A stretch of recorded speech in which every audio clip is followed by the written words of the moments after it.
May mga baka dito mga gando, mga Holstein, madalang itong ganito nilalabasan. Ay, ito pala yung mga gano'n, ginagatasan ano. Pero kumbaga ba't parang ibinebenta na? Ah, si boss bang may-ari? Sabihin ko, ba't nilabas na sa farm siya? Ay, ano na yan, mga damage na. Kumbaga ito may damage na. Ito may mga damage na pala. Holstein breed. Yan, ito yung mga ganito yung mga bakang ginagatasan. Yan o. Bossing, sa ibig sabihin mo ito yung pangkatay na. Ah, pagkatin lang. Pero magkano mo binebenta mo itong ganito kalaki? Itong malaking ito.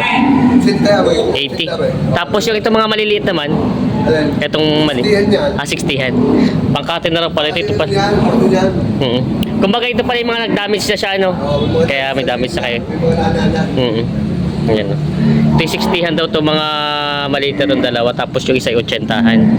Mga pangkatay na daw ito.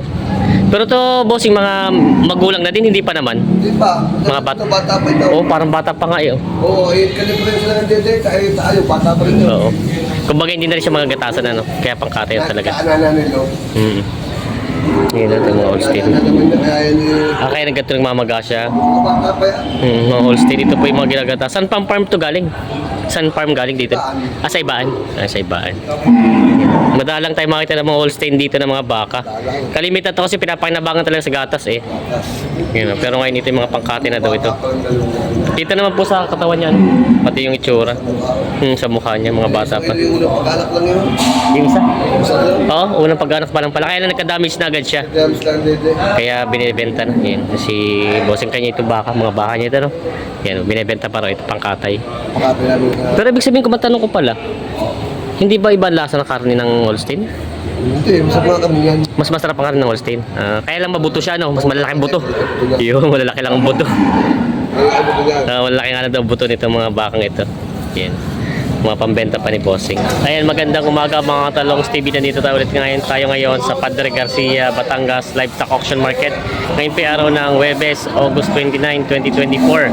Tayo pa mag-update ulit ng mga binibentang baka at kalabaw dito. Kakamustahin natin ang bilihan. Kaya samahan nyo ko sa video at sa araw. Kung bago pa lang sa aking channel, mag-subscribe ka na para like ma-update ng natin video sa Padre Garcia, Batangas. Sama-sama tayo manood sa video sa araw.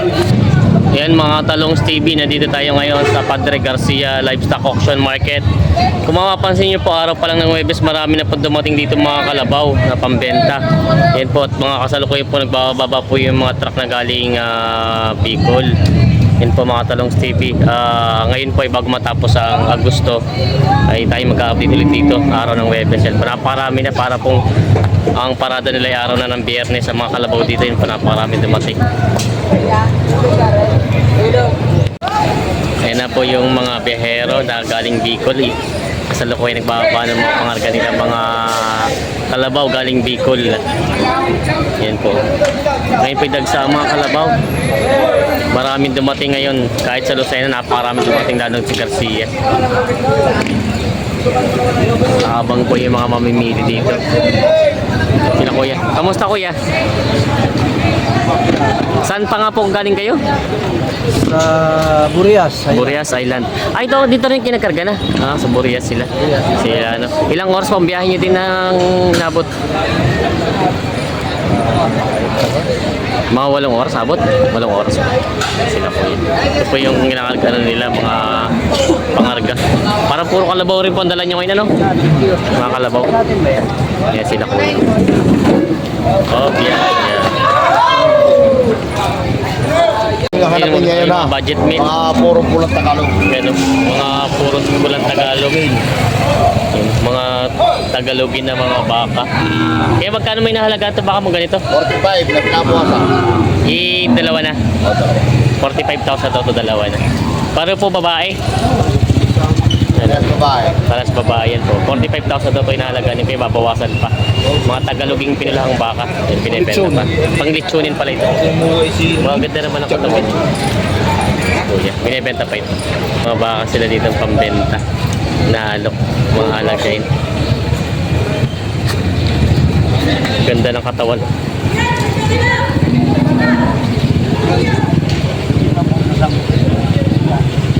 Ganda ng quality. Natawa na siya sa baka ito. Ayan na. Quality. Kaya magkano mo? Kaya magkano may nahalaga niyang baka mo ganyan? 35,000. Parang ito yung malahi na rin ano? Malahi na din siya ano? Oo. Red Brahman. Ito naman po ito mga presyo ito mga baka mo ito mga magkano niya kalimitan? Ito, tigko 40. 40 itong dalawang pula. Ah, ito tagliliman po na itong mga to. Malalaki. Ito po pinakamalaki. Mahigit sa Mahigit na 65. Ito daw po ay tagliliman po daw itong mga to. Yan. Tapos yun ay 40 mahigit. Tapos ito daw po ay 65,000. Ito po yung mga nililiguan na nila mga baka dito. Yan, yung mga malalaki mga baka. Ito po yung kay kuyang nililiguan. Nililinisan na nila yung mga baka na dito bago iparada bukas. Yun naman po kuya, magkano may nahalagahan yung kanyang baka? mahigit na 55. Mahigit na 55. Ito puro Quezon na po galing? Ha? Ito galing Quezon na. Ina. Nililiguan na nila. Wala, wait. Sino tayo? Mga baka nila. Kung ito po mga binibili ito puro pangkatay na po ano? Saan po naman ito dinadala ito mga? Bulacan. Malaki pa rin pala po. Pero yung ganyan po, magkano po nakuha nyo? Ganyan kalaking isa? Kaya yung mga higit-higit. May gitna 50 po. Ito tayo may gitna 50. Mga pangkatay ito dadalhin sa Bulacan. Malayo pa rin po pala no? Ilan po kalimitang ulong kinakarga nyo? 50 po. Yan mga pangkatay. Ba't parang puro pula niya ito yung kinuha niya ng mga Tagalog po ito no? Mga pupinulahan, kalimitan. Oo. Puro babae po pati ang kinukuha nyo? Babae at lalaki. Mas marami lang po yung matsura ngayon nakuha nyo. Oo. Ito pala yung mga pang ano nila kuya sa Bulacan daw dadalhin. Mga native na mga baka. Ayan. Ito yung kalimitan po na bilhin nila daw yung mga matsura. Mga babae, mga baka. Ayan o, mga talong sticky. May dalawang malaking bupalo dito pangkatay na. Ayan. Mga dadalhin sa Manila ito. Eli, Bitas. Mga purong bupalo. Sa gallery kayo sabay? Hindi. Kentas Ang bakit lahi na. ganito ang itsura ng mga lahi ng subilan no? Oo, grabe pa yan. Yung itsura ng mga lasin ng Australia, yung mga yan mga Brahman. Ganito ang Australian Brahman. Dumalaga pa yan. Kaya nang nagbatsura na siya. Oo, Tumaba dumalaga na. pa yan. Ito daw yung nagbatsura na kaya pangkatay na. Ito nung buhit pare. Dito mga yung hinakot natin sa Subic. Pero mga magka-estimate mong ganyan na Yung mga ganyan ang katawan. Tindahan yan. may kita 80-an. Ganito nga nakikita mo itsura ng subil, yung mga ganyan tenga nila. Diyan yung mga mukha. Mga tainga. Oo, yung tenga nga yung mukha tsaka tenga niya. Sadyang laki, parang barako eh. Ayun, laki. Ano yung baka? Laki ng pagka. Big bone pati siya kuya. No? Oo, yung lalaki ng mga puto nyo. Nagmatsura na, dumalaga pa ito, nagmatsura na lang. May mistisong kalabaw sila dito binebenta sila bossing. Magkano binebenta yan? 25. Ito ay binebenta ng 25,000. Ang tawad kanina ay 22,000 sa kalabaw na puting ito. Yan ang binebenta pa nila. Ayan o, tambak ang baka dito. Tambak ang mga baka dito, mga pangkatay. Wala kang mamimili ngayon dito. Dahil lang mamimili. Pati nandun puro baka. Oh. Chibos Ganaw. Yun. Maraming baka ngayon dito mga pangkatay, walang mamimili. Taglugi ngayon, taglugi. Taglugon, nalulugi ang mga biyahero. Pati mamimili. Bigay na para dito ng Pechikaw. Ito daw yung parte na yung check ko na daw. Taglugi daw ngayon. Nagbabanchi ko na daw eh, wala pa mga bumili, wala mamimili. Pati ito mga nagsisipaglugi daw ang mga biyahero. Para dito ng Pechikaw lang, hindi pa mabilay. Patuma lang katay. Yan na nilabas na nila bossing. Babenching ko na lang daw, wala pang bumili. Mga galing Bicol lang. Mga Tagalogin ba? yan, May eartag. May eartag. Yan. Medyo mga mamimili na ano sa presyo pa. Tamaan na po diyan. Yung magandang baka si Kuya. Oh. Ganda ng baka ni Kuya. Oh. Kaya nabili niyo na po ito? Bili ko na, 32.5. 32.5. Ganda ng kulay ano. Yan po yung ano, Holstein? 10. Oo, 32.5 daw ito. Barakong Holstein. Ganda ng kulay eh. Rodis. Trotis. Ganda. Nabili na ni Kuya yun. Bagong dating na baka sila Kuya, mga ganda. Mga inahin. Binababa na. Quality oh. Yun lang. Nabatak.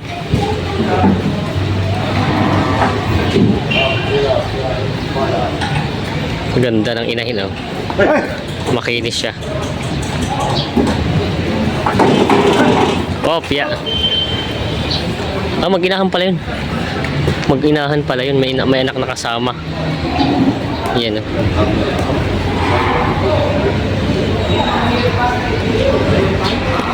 Kaya magkano mo binibenta kanya mag-inahan?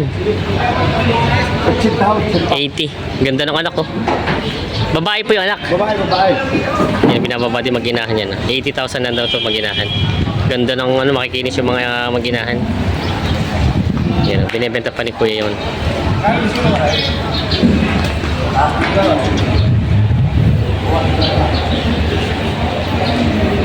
Inahan din, oh. Mag-inahan din. Oh, ganda ng inahin, oh, pati ng anak. Babae din ang anak niya. Kuya, saan po galing itong mga baka niyo to? Ay, ito hindi mo alam ang ano. Ganda ng mga maginahan.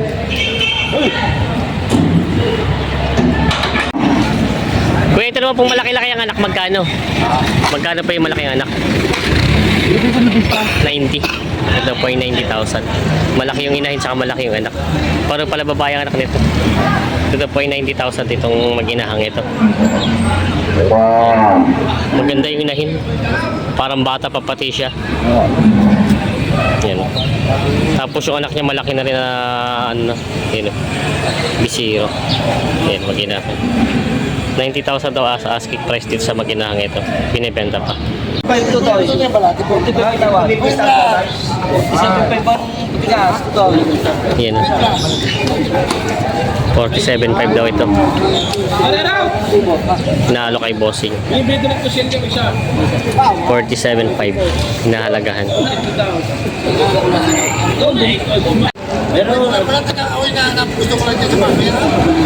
Siya na palatang mo lang, siya na palatang kabayo. 45 ang tawad ni Kuya. 47.5 ang presyo. Yan daw iuwi ni Kuya. Tatawaran sila sa bakang ito. Oy, ako lang napakahiling mo yung dino. Oy, kakatayo nyo na lang. Yeah. Babayad na binay, wala yan. sa galing to Sandra, kuya? 45 ang tawad, 47.5 ang presyo. Yan, may mga baka si boss na mga ganda. Magkano boss ito binibenta ng ganito? Patos ko ika. Patong 50. Parang Holstein ang kulay niya. Ito pareho din. Mga patong daw 50 yung mga bakang binibenta pa nila boss. Yan na yung mga kalabaw na nabili na dito, mga pangkatay. Hinahakot na nila. Kay RR. Yun ang ganda ng mga pangkatay.